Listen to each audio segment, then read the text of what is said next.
Jennifer is here to discuss a sensitive subject we all need to talk and think about.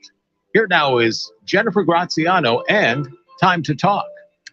Good morning, Westchester. It's 9 a.m. on Monday, and that means it's time to talk with me, Jen Graziano. I'm a licensed funeral director who oversees my family's funeral homes, Cox and Graziano of both Mamaroneck and Greenwich, the Zion Memorial Chapel of Westchester, and the Fred D. Knapp and Son Funeral Home of Greenwich. Every Monday, I come to you discussing important topics and sensitive matters that all of us need to pause and reflect upon at some point. And through this show, I hope to provide a platform to do so. If you're joining us on air this morning on 1460 WVOX, we welcome your questions, comments, and calls to 914-636-0110. Vinny's got a full house back there in the control room. Good morning, everyone. And good morning, Facebook Live viewers. Tim Judge, my co-host this morning, man behind the camera and founder of GreenwichLocal.com. So good morning, everyone. We are going to give you lots of information today. I want to talk about articles that really illustrate the impact of stress, chronic stress, and the nexus between that and diseases such as Alzheimer's, cancer, the genetic predispositions and gender predispositions as well to Alzheimer's. So lots that we're going to talk about on health today. But so much going on this weekend for sure, yes. Tim. Have you seen all these videos lately about people disturbing the wildlife?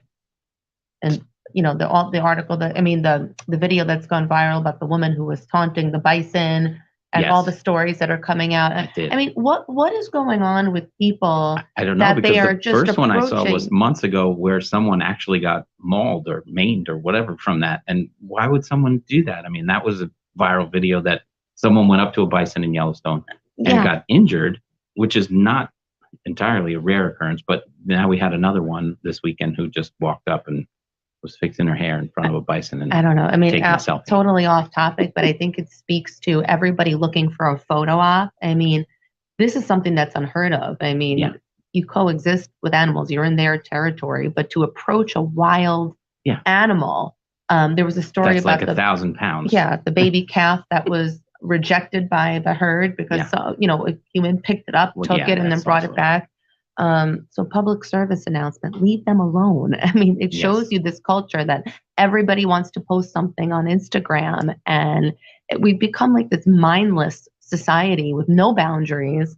So that's my 2-minute rant about that, but deserves to be shared. Well, if the topic's stress, let's not stress out the animals, because that's when they react and cause injury to the humans that are being silly. Don't stress out the animals. Leave them be. Very true.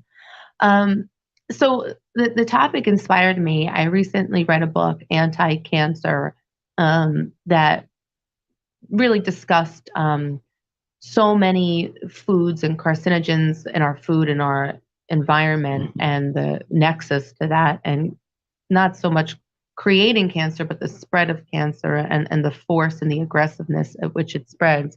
But one of the stronger points in the book that was really a lot of time and attention was devoted to this was the impact of stress and scientific medical findings that people with stress in their life, there were studies about women going through divorce, and the increased number of cancers in those women.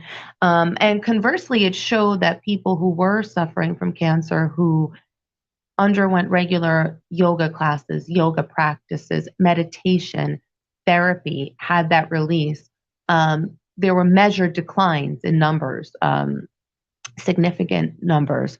So I want to talk a bit about that. We live in a world where you can't survive without being stressed. Everyone is overloaded, from our children that have nonstop activities that don't just go to school. They go to school and they go everywhere else after. And the pressures that they face are so different. So the stress that we have, we grow with it. We grow with stress. We have adolescent stress, and then that becomes, the race to get into college, which is, again, such a different process, and then the college years, and then what happens after. So we can't escape it. So how then do we reconcile? If we know what it can do, how do we avoid it, if possible at all? How do we avoid it? Well, it's not avoiding, it's managing it. And having 5 kids, one just graduating from college, like you said, now in masters, going for his masters, but the rest of them also falling down. Watching them grow up and knowing the stresses that they have, trying to tell them, you can manage this stress. It's not that big a deal. You just, to put your head down and get your work done. But their bodies are also built, they're growing into it. They're using their stress, they're learning from their stress management and growing those muscles. I think that's what I've observed. I'm not a professional on this matter, other than my experience. But I think as you get older, the stresses, they build up over time. And that's what, you're always fighting stress. And it's how you manage it going forward. And everything that, from our environment, from the foods we do, if you're not taking care of yourself and balancing what you're doing with yourself, diet and exercise, those stresses will compound and then result in unhealthy situations.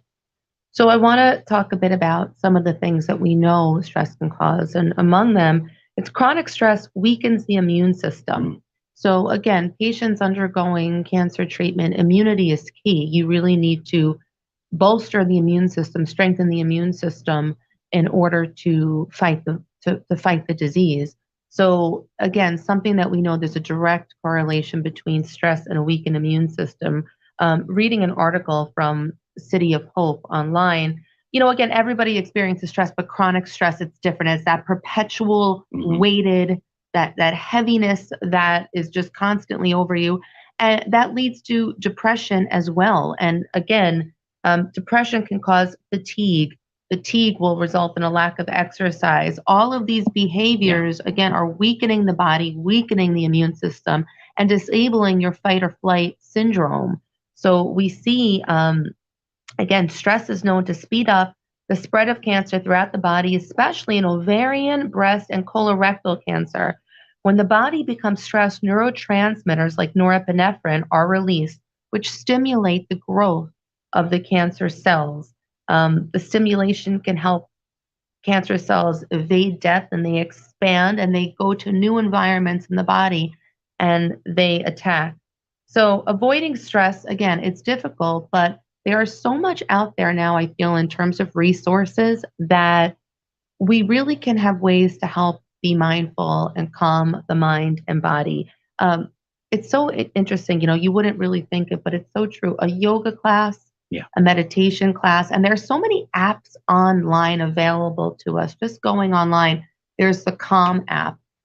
There are ways to do a 10-minute meditation a day, and something so seemingly simple can really, really yield such benefits. So things that we don't think about often. Do you know if do you meditate, Tim? No, not directly. I do. What do you do indirectly? I think when I exercise, I go into a space where, I don't listen to music while I'm exercising or anything like that. So I get deep into my own thoughts. So I would call that, passive meditation.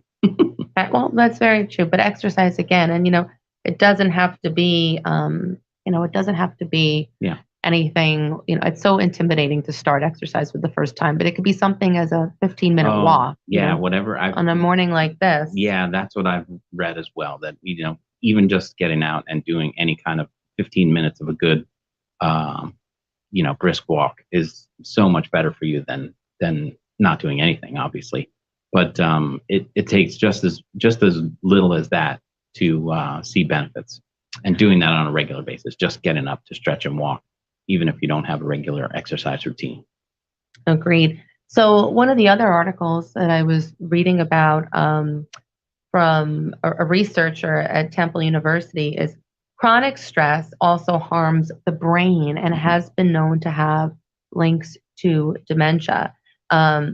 it says that chronic stress in particular has been shown to harm the brain in a variety of ways. And inflammation is something that we really, really need to be aware of. There's so many diets that are out there and available that help reduce inflammation in the body, which is what we want to do. But inflammation is one of the primary ways that chronic stress affects the brain.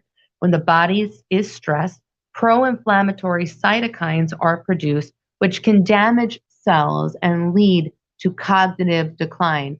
Again, when you're overloaded, you are sending, these transmitters are really going like crazy in the mind. And over time, it just yields to that cognitive decline, that memory impairment, that memory loss, that inability to function. They always talk about how babysitting your grandchildren and keeping your mind sharp. There's so many things you can do to also promote brain health. But again, over time, this is being, these things are being documented. Things that we took for granted for so long, we're often quick to say, oh, I'll be fine. This doesn't matter. It's really not true. Well, I'll add that one of the greatest misnomers is, to say comfort food. Oh, I'll have some comfort food, or give yourself a snack. Sugar and comfort foods are most definitely probably not good for you. Whatever you're reaching for comfort food, probably not a salad as a comfort food. But, they say fasting is good for you, all that kind of stuff. But comfort food is uncomfortable for your body. And, absolutely. I can't think of a comfort food that I would categorize as something that's going to be good for me. So, reaching out for the snacks or some kind of comfort food, probably not the best thing for you at all. And they also talk about sugar and its connection to cancer as well. It's really one of the worst things that you can do. And you can, and obesity being on the rise, food is made so much differently, all the GMOs and processed foods. And you have to really start at such a young age. It's not, not to say you're not putting your kids on a diet, but awareness in food, awareness of what you're taking in your body, that starts at birth, really. Yeah. So you have to grow your children up with that mindset. Everything in moderation, which I still think is the best diet, as well as, intake, fruits and vegetables should be introduced at a young age. And, you try your best and then you send them off to school and then it's like, I wish I could send them off to school. They're still, all of them are still home. But I'm talking about like young school, like preschool. Like, you try 4 years not to have any like juice or juice boxes, and you go to like a party, and it's like, oh, yeah. There used to be only sodas on, Saturday night with the pizza night and soda, and now their sodas crept into their life, and I'm watching them eat it. And I'm like, wait a minute. It's not Saturday night. Why are you having soda on a not Saturday night? But I think we could have do a whole show on I can't control them anymore. The health effects of that. Yeah. Going back though to mental and cognitive health, there are actually studies now that show that air pollution has been related to a variety of, obviously, asthma, lung cancer, heart disease. But recent studies also suggest, published by the British Medical Journal, that there's strong evidence for a biological relationship between air pollution and the onset of dementia. So these small air pollutants known as PM 2.5 particles, those specifically are being shown to have a correlation to dementia. PM 2.5 exposure, their authors note that there's a 17% increase in the incidence of dementia for every 2 microgram increase as they measure these PM 2.5s. Again, what we're emitting into the air, and it all paints a picture that the world is certainly much different, and you have to really be aware of everything. Not to say live your life afraid of everything and not to go out, because we don't recommend that, but we are really starting to see the impact of where we live, how we live, and what we eat, and what it's doing to our body. And I think that's the overall message today.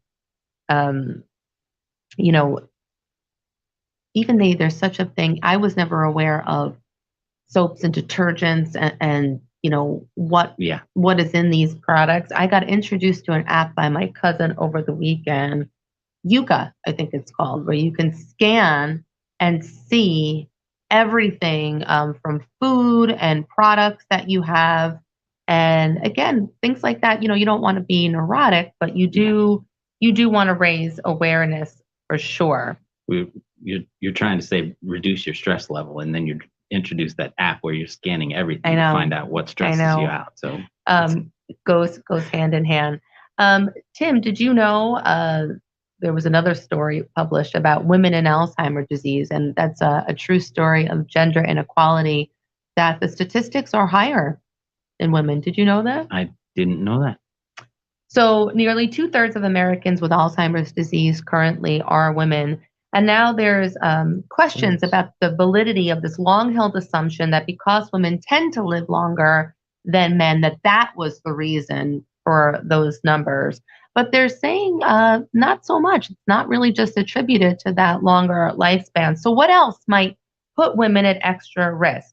Could it be genetics, biological differences in how men and women age, or lifestyle factors that specifically pertain to women? And obviously they want to answer these questions so they can help paint a better picture.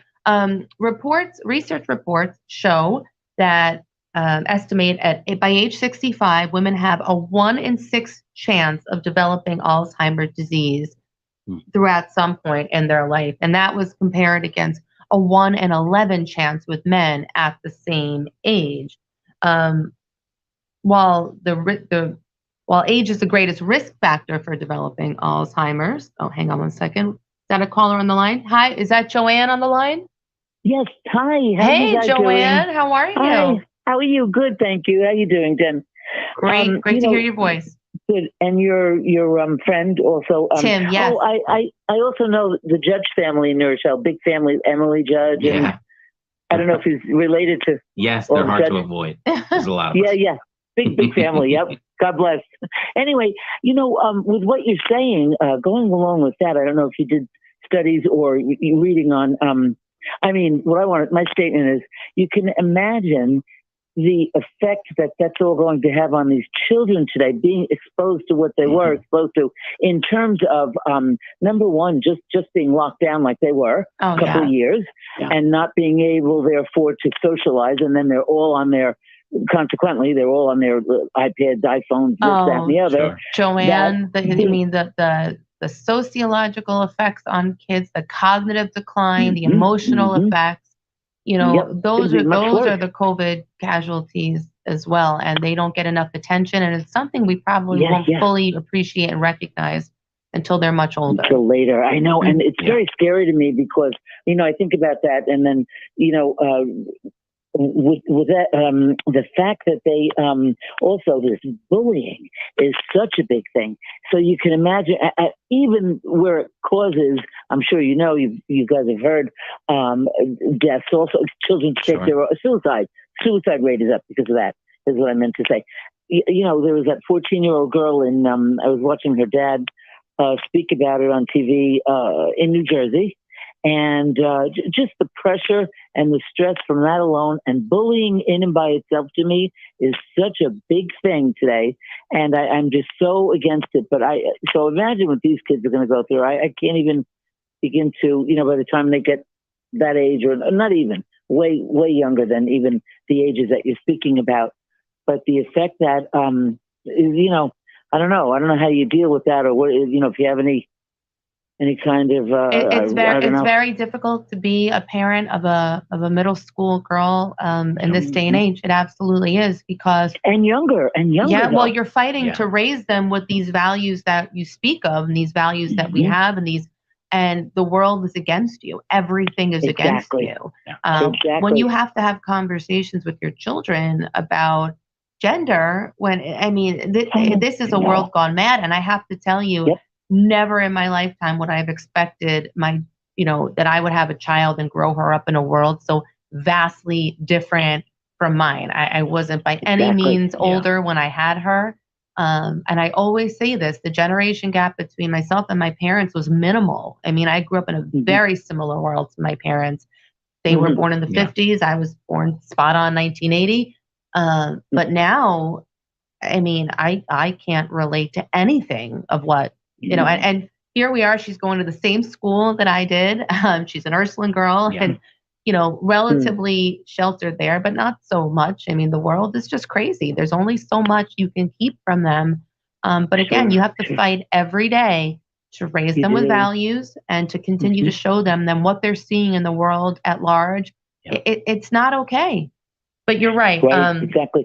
And Jen, I'm sorry, just to, not to interrupt you, but and one more thing that really scares me is I'm going to go to that meeting at the library in New Rochelle. It is so it's a little tougher. It's a city, New Rochelle, but there's lots of beauty to it too. Yes. I'm a New Rocheller at heart. Yep. Yeah.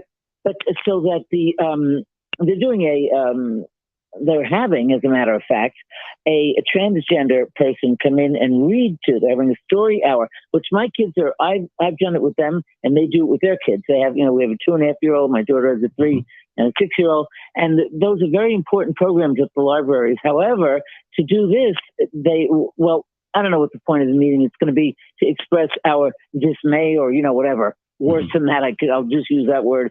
Fight the good fight, Joanne. But pardon me? Fight the good fight. Good for you. Yeah, big time. Because they're okaying that transgender person to come in, or I don't know if it's a group or whatever. I didn't get the particulars totally on it, but that they're going to read to, and in other words, they read it in favor of transgender business to a 3-year-old. I mean, really, is that necessary? So imagine even that to deal with. It's not. Because I've seen what they're doing in the schools, like up in some of their schools, that if you want to identify as a cat, they have a little girl. They told the mother to bring in a little litter box for the girl. Yeah. I mean, are you kidding me? No, it's just insane, and it's just trying to shove this narrative down all of us. I mean, there is no need to discuss anything remotely connecting to sexuality to anyone at that age. I mean, and it's something that was never done before. A story hour is a story hour, and it's. I mean, they are just They're taking our kids from their youngest ages and growing them up with this narrative. And then if you're against it, you're bigoted. So, let's talk about safety of our kids. These are not safe subjects. And we're robbing them of a childhood. And, again, we're setting a stage up for a disaster down the road. So scary, Jen. So I certainly appreciate your insights, Joanne. How about my last sentence, Jen? How about they teach them, what we used to learn in school, not keep religion and keep sex out of it. Leave that to the parents, I agree. But it really, it's just insane. I'm so afraid with these kids today. Well, just give them a good family, and that's the best that you can do. Well, thank you. All right. Thank you so much, Joanne. Always great to hear from you. Thanks for listening. Take care. Going back to connecting back to health effects as well. Mental health, again, there are studies now that also show that researchers have shown association with different psychiatric conditions such as mental disorders like anxiety, addictive behavior. Those are also being shown to cause an earlier onset of dementia.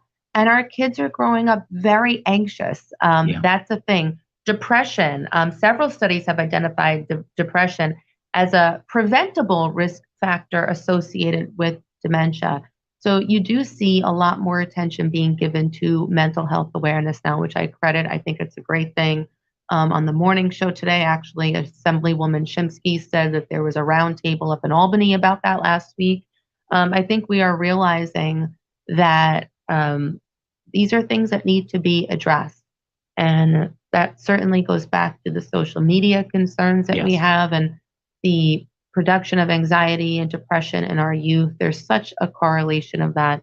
Anybody you talk to around my age, we all say it was the cell phones and social media that's really created the biggest difference between ourselves and our children. 100%, yes. You can't shut off. And again, I don't allow her to have it, and then that becomes problematic as well. Sure. But I have 2 high school girls, and they didn't get phones until 8th grade. They, when they graduated 8th grade, that's when they got phones.